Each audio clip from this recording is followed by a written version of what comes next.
बांझ बहू। शोभा आज बहुत परेशान थी, दिल टूटा ना बालकनी में आई और ना ही रसोई घर में कदम रखा। उधर सासू माँ की झललाहट और रोज के तानों से उसका जी बिल्कुल भर गया था। अपने कमरे में बैठे बैठे रोते हुए वो अपने पति मयंक का इंतजार कर रही थी। वो बैठे बैठे अपने और मयंक के प्यार के बारे में सोच रही थी।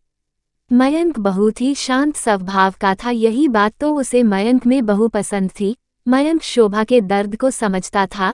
दरअसल मयंक और शोभा की लव मैरिज थी, जिसे ससुराल वालों ने बड़ी मुश्किल से अपनाया था। ऐसा नहीं था शोभा तेज थी या किसी की इज्जत नहीं करती थी, कोई कमी नहीं थी, लेकिन कहते हैं जब किसी में कोई कमी निकालनी हो तो निकालने वाले निकाल ही लेते हैं।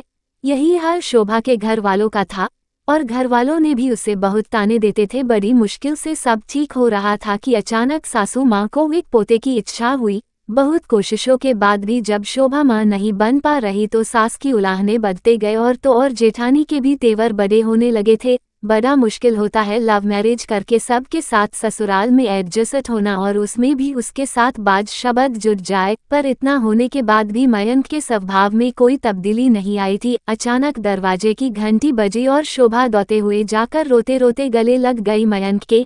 मयंक समझ चुका था कि शायद आज फिर माँ या भाभी ने शोभा को कुछ कहा है। वह शोभा का हाथ पकड़कर कमरे में ले गया और समझाया कि जो कोई कुछ कहता है उसे अनसुना करो, मगर शोभा फफकर रोने लगी। मयंक, माँ के वो शब्द मुझसे सहन नहीं होते और अब तो भाभी और माँ अब मुझे बाज कहती है, मुझे ये दर्द बर्दाश्त नहीं होता है और जब मुझे बाज बोलती है तो मेरा सीना जैसे कोई चीर देता है।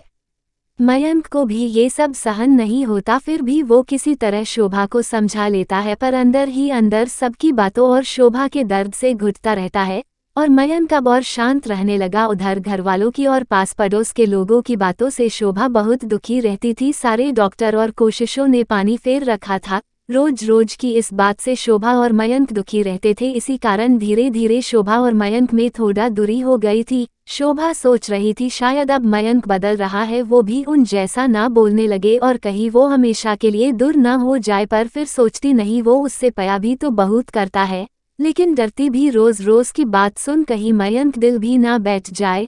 नीचे फोन की घंटी बजती है, वो कमरे बैठी रहती है, उसकी जेठानी उठाती है। मयंक बोलता है कि शोभा को बुला दीजिए, उससे बात करनी है। उसकी जेठानी चिल्लाते हुए, सुन शोभा, मयंक का फोन है तेरे लिए। वो आती है और कहती, बोलिए क्या बात है। मयंक उसे एक जगह का पता देता है और कहता है, यहाँ मिलो, आज घूमने जाएंगे, बाहर खाने भी खाएंगे। शोभा पहले मना करती है, फिर उसके बार बार कहने पर मान जाती है और फोन रखकर वो कपड़े बदलकर चली जाती है। वहां देखती है कि जिस पते पर उसे बुलाया था वहां एक अनाथालय भी था।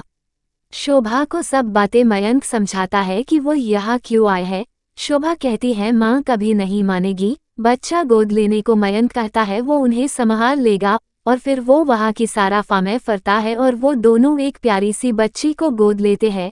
शोभा बहुत खुश होती है और उसे देख मयंक भी बहुत खुश होता है। शोभा कहती है, आज तक मैं आपको समझ नहीं पाई, आप मुझसे इतना प्यार करते हैं, आपके साथ ने आज मुझे बहुत खुशी दी है, मैं शुक्रिया भी नहीं कर सकती, शब्द नहीं है। मयंक सीने लगाकर कहता है, पगली, जब तक मैं हूं ना तुझे कभी रोने ना दूंगा। और फिर वे हंसी खुशी वहां से चले जाते हैं।